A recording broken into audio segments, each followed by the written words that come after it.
right. Okay, so this week, if you guys saw my note, I actually changed the syllabus just a little bit so that the last 2 weeks here are more beneficial content for you guys since this is a communications class. And I'm kind of thinking what matters now for you guys that will help you in the future.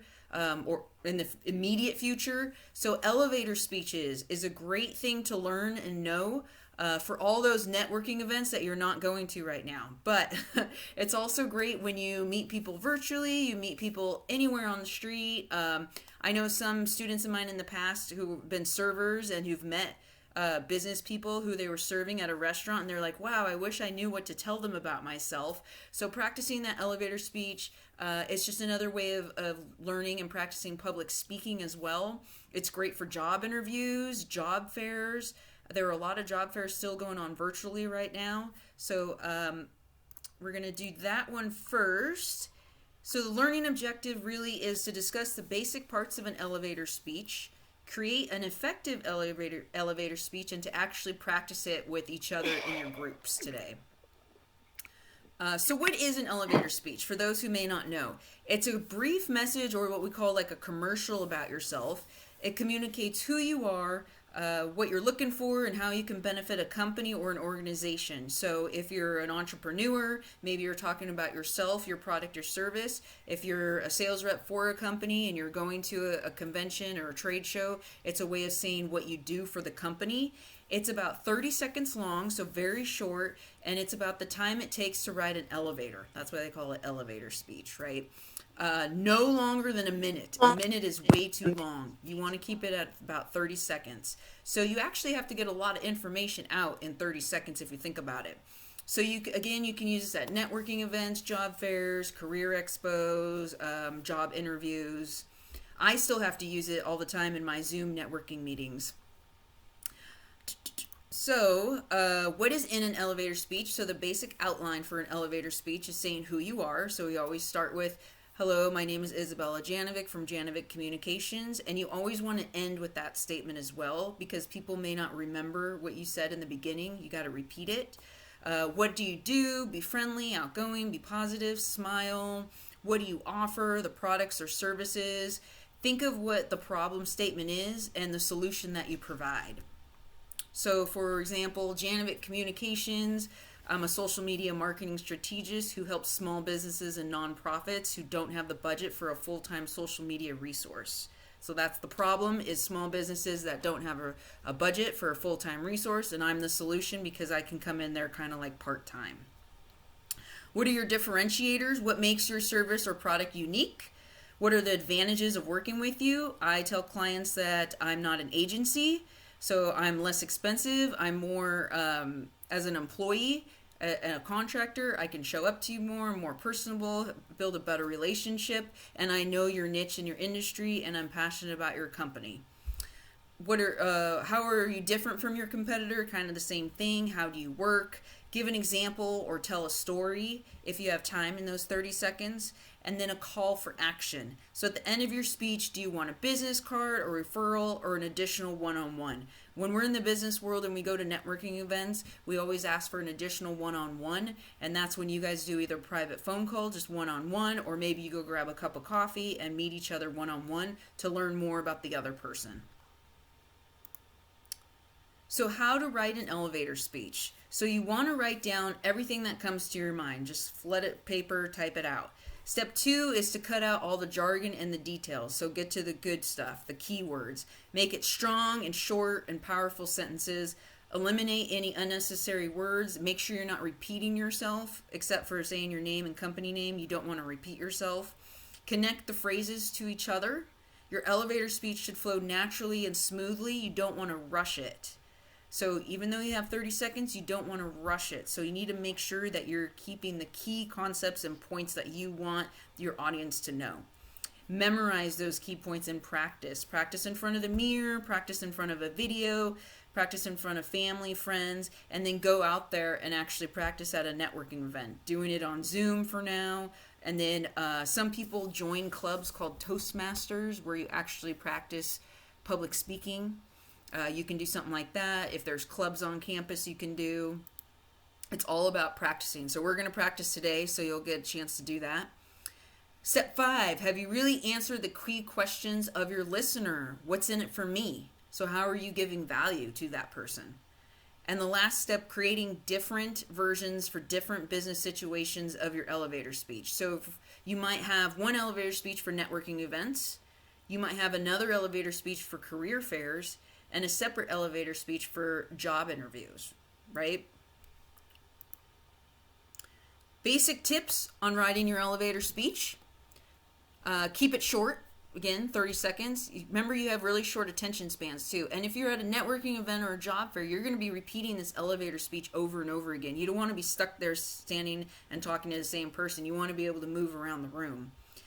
Start and end with your full name and occupation. Spark interest to your listener. Maybe you find something in common with that person. Share your skills, differentiators, and or goals. And know your audience. And again, practice, practice, practice. So I'm actually going to show you a video of a good elevator speech and then a bad elevator speech. So you have an example here.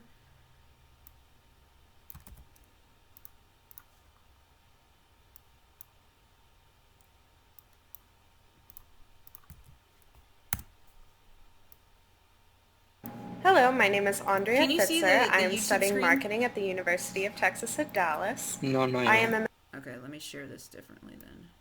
Nope. Okay.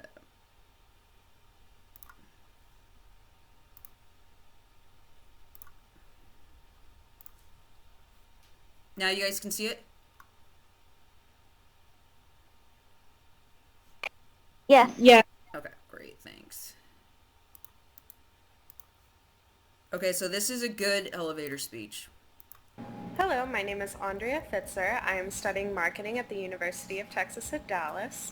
I am a member of I the can't hear American it. Marketing Association and Alpha Kappa Psi, both of which are dedicated to shaping future Yeah, I business can't hear her leaders. talking either. None of you guys can hear it? Oh, man. Let's see.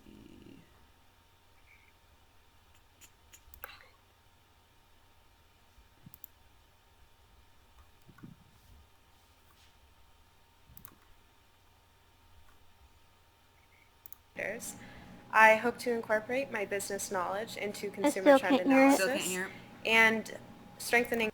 Okay, so I'm going to share this link with you guys so you can watch them in your groups. The bad one is pretty funny to watch. You guys have to watch the bad one here. Okay, so let me open up the chat here.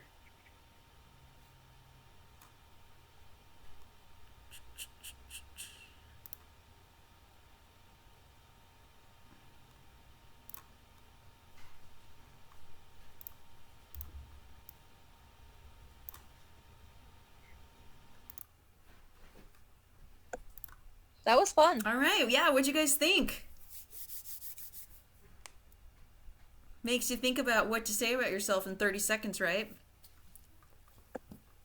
It's definitely hard to pick like key points, I think is the biggest thing. That's why it's okay for them to change based on your audience too. All right, so moving on to the next one. So this is, now you guys are pros, right? You have your elevator speech and you know you can speak for 30 seconds. You kind of have your main key points. So the following week, so you've already done the coffee mixer. The following week you attend a business mixer put on by the city of San Marcos. Can you guys tell I live in San Marcos? All the there are about 50 attendees mingling around, ranging from city council members, small business owners, and representatives from large businesses. Large businesses meaning like Viasat, Hunter, that type of thing. Everyone is wearing name tags with their name and occupation, just like how I kind of mentioned before, you always wear a name tag. A gentleman named Brick from Watkins Wellness, which is a big organization in Vista, right where Business Park area is, with the title Finance Director, introduces himself to you and asks, what do you do? So this is, again, another real-life situation. The different cities put together networking events like this for the small businesses in the community, and it's usually got nonprofits, city council members, small business owners, sometimes representatives from the colleges, local colleges and schools as well. And it's actually a place for these business owners from the larger corporations or smaller corporations to find people to employ as well. So it's not just people necessarily looking for jobs, it's people wanting to find employees too. This is a real person, Brick, who is really the finance director at Watkins Wellness. Watkins Wellness is a company that actually has a lot of entry-level positions available. They have great benefits. They do a lot of internship programs, so it's a company that you guys might want to look into. So now that your audience has changed, does your previous elevator speech change, or do you keep the same one? What do you want this person to know about you? Maybe you're really into finance and you really want to get to know this person and have them know things about you. Maybe you could care less about finance, but you know deep down, like, hey, the finance director probably knows the marketing director and I'm interested in marketing. So, how does that change? What do you want them to know? Questions do you ask them? That sort of thing. So with your group members, take 2 turns going over your elevator speech. It could be the same one. It could be different, right? I'm going to put you guys in different groups this time so you can do it in front of other people. And they should be getting better. Saying your elevator speech should be getting better now. Okay, you guys getting more comfortable now? Starting to get a little easier? A little bit. All right, so we have the third one here. So you've done the coffee networking group, you've done the mixer at night. Now, a couple weeks later, you go to a networking breakfast put on by the Business Builders Network at the Broken Yoke. So it's a breakfast place. This is more of an intimate networking group with all small business owners. So your audience is all small business owners. You arrive early and there are only 4 other people there. You all start talking in a small group and a lady asks your name and what you do. So what do you want this group to know about you? They're all small business owners. So does your elevator speech change or does it stay the same? And again, this is a real life scenario. There is really a networking group called the Business Builders that meet at the Broken Yoke every Tuesday morning at 7 a.m. Not right now during COVID, but they do. Also, this time around, I want you to stand up while you're saying this elevator speech. It totally makes the dynamic different. And I want you to time the other person to see how close you are to 30 seconds. Some of you might be too short, some of you might be too long. Lastly, practice on trying to leave out the ums and the pauses, I do it too sometimes. Ums, pauses, get rid of that. So, okay, I'm going to put you in new breakout rooms, and then we're going to come back, and we're going to share some in front of the whole class. Any other questions on anything? Upcoming assignments? For Good? the presentation, it's only 4 to 6 minutes, right? Correct. Okay. Please do not upload a 22-minute video like I got last semester. So for our presentation, are we supposed to video ourselves? Yes.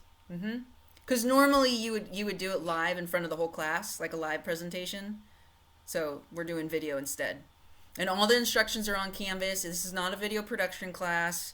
I don't expect some full-blown video here, but it needs to be you talking comfortably. You need to have practiced your presentation. Can't be just straight reading off of notes. You can have a note card that if you need to glance at it, not a problem, but you can't be reading off of it. Don't try to put it in front of your web camera either, because I can read your eyes moving, so I know. Could we use a whiteboard, like in the back, Yeah, to draw? if you'd like. Yeah, Awesome. if you want, that helps you. Are we supposed to show any graphics or anything like that?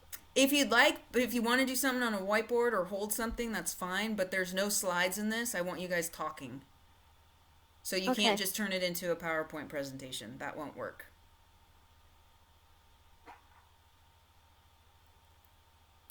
Wyatt had a question. Title page, do we make up your address? You do not need to put the address on there. That was just for the sample. Just make sure for your title page you have, the title, the class, your name, my name, what the report is.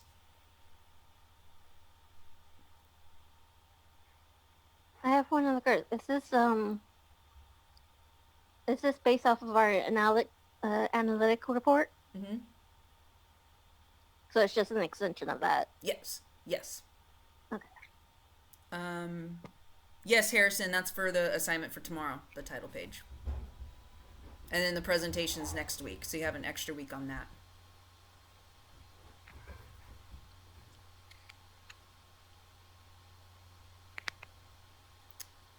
Any other questions? I'll stay on for a few minutes too. So you guys are free to go.